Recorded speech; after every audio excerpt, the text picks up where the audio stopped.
Hello and welcome to the JD Kirk VIP Club, of which you are the latest member, or if not the latest member, then one of the latest members. I am JD Kirk, aka Barry Hutchison, as you may have discovered in today's email.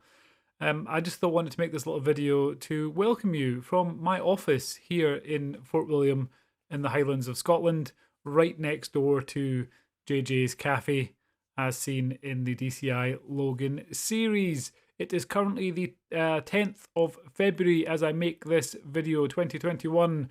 We are at the height of the third UK coronavirus lockdown. It has now been several months since I have been able to get a haircut, hence me using my glasses as a makeshift hairband and my hair being a bit sticky out all over the place.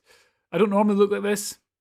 I mean, I have this face, I'm stuck with that, but my hair is usually slightly better, I suppose. Not really much better, if I'm honest. Anyway, yeah, just want to make a quick video to tell you a little bit about me, really. If you are new to the VIP Club, if you're new to my books, you might not know all that much about me. You might be happy at that fact, but in which case, pause this video now and shut down your browser window, because I'm going to tell you kind of who I am and all that stuff. I have wanted to be an author since I was about 9 years old. We a couple of reasons for that. One, we did a project in class on the author Roald Dahl, and in it mentioned somewhere about how much money he'd made, and I thought that sounds interesting. Mostly though, when I was a kid, when I was young, I didn't read many books. I read a lot of comics, and I had a teacher who really disliked the fact that I read comics, and it used to make her really angry that I wouldn't read books and just read Batman and Spider-Man and the Beano and the Dandy and some great British comics like that. I've now written for the Beano as well, but that's a different video entirely. A new library opened. Well, kind of. A new librarian came to the library that was attached to my primary school. Her name was Mrs. McAllister, if memory serves. And we were going to the library one day. The teacher took us along and she made us all stand up one by one and tell Mrs. McAllister the kind of books that we like to read. And she made me go last. And when it came to my turn, the teacher says, "Right, Barry, stand up. Tell Mrs. McAllister what you like to read," and give a big kind of dramatic rolling of her eyes. And I was quite embarrassed, and I kind of said, I'd like reading comics. And I kind of heard the teacher tutting and saw her shaking her head. And Mrs. McAllister went, "Wait right there." And she went through the back, and she came back with this massive stack of comics, Beanos and Dandies and Whizzer and Chips and all kinds of stuff. And she went, "Boom, there you go, read those." So I was in my element. So I sat down and I started reading them. And I went back to the library pretty much every day. And Mrs. McAllister would bring out the comics and I would work my way through this pile of comics. And as I was doing that, she started to notice the kind of books that I was enjoying, or sorry, the kind of comics I was enjoying reading. And she started finding some books which were similar. And so she says, "Oh, you're reading a comic about robots. Here's a book about robots, and try reading that." And eventually she kind of weaned me onto books that way. So I would go into the library and I'd demand a book and say, "Look, I need a book about monsters immediately." And she would go, "Let's go to the monster section." And she'd find me a book about monsters or a book about superheroes or wherever it may be. One day though, I became obsessed with ninjas when I was about 9, just for about a week, not for any great length of time, just I was ninja obsessed for a short period. And I remember running into the library and saying, "I need a book about ninjas." And Mrs. McAllister kind of went, "We haven't got any books about ninjas." And I was devastated. I thought, the library has failed me. Mrs. McAllister, you have betrayed me. And she said, "But wait there a minute." And she went through the back again. And this time when she came out, she had a notebook and a pencil. And she said, "Write a book about ninjas."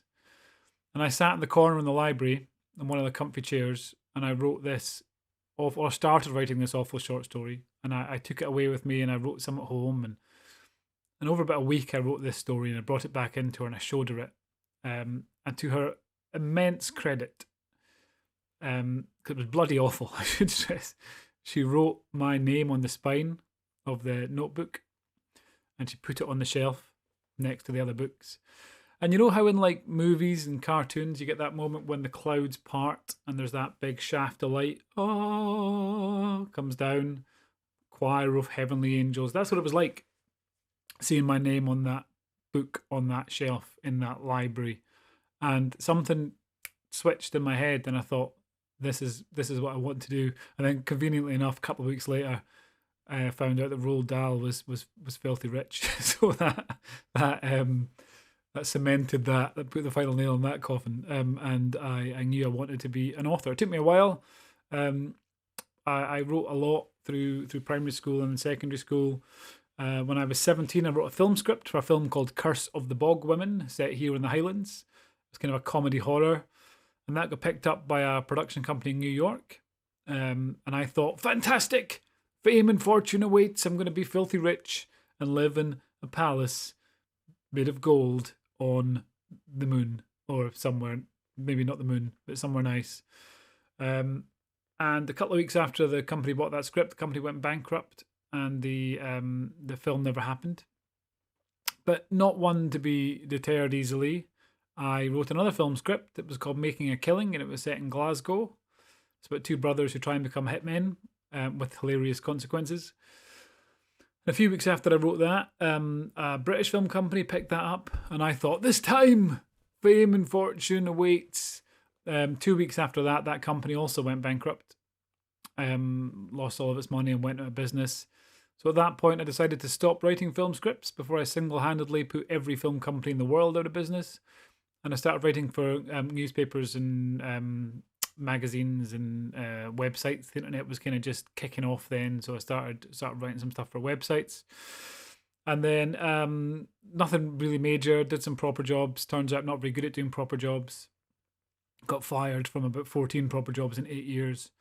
And then I thought I would try writing again, and I wrote. I had an idea for a children's book about a boy whose imaginary friend from when he's 4 comes back when he's 12 and tries to kill him in a variety of horrible ways.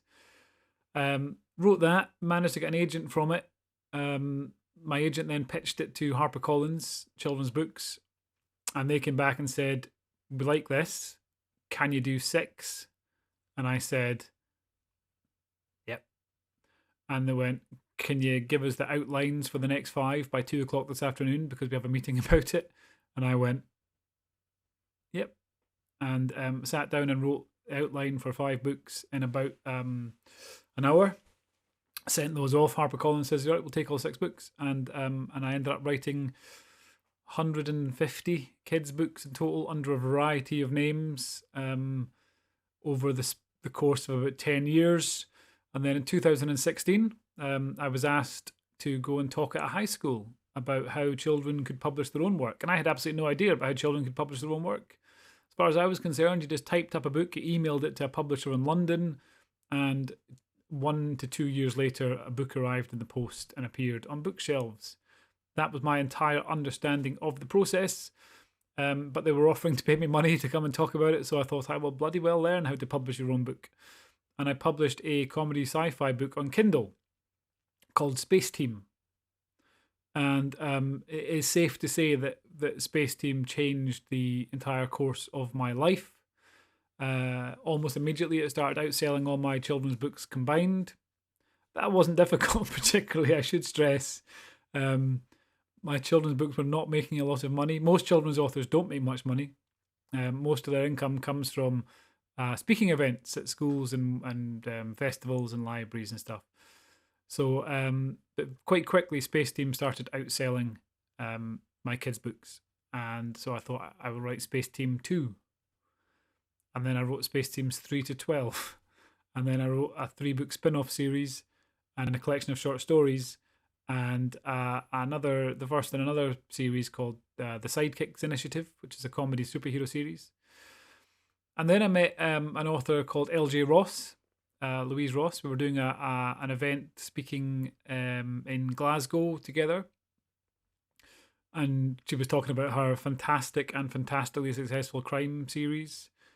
And she encouraged me to have a go at writing a crime novel. And I did. And that was A Litter of Bones. and that now outsells everything I've ever written combined, or that series, the DCI Logan series, now outsells everything I have ever written combined, including Space Team. And I'm loving it. I'm really enjoying writing the Logan books. I'm kind of getting to know the characters better and better with each book. So I have full intentions of continuing writing those. I do also plan to write more Space Team because I love those guys as well. But that's me really. Now you are a member of my VIP club, which means you get free stuff regularly. You should have had at least one free short story in an image gallery at the moment. There is more to come, rest assured. So thank you for signing up. Thank you for listening to this video. I'm going to go now and imagine the days when I can get my hair cut. And I will speak to you again soon, I'm sure. Check out the other videos I have on YouTube, and you will see me losing 40 pounds or something in 6 months, which was good. And smelling some candles. Just take my word for it and go and check them out. Thanks for listening. Bye for now.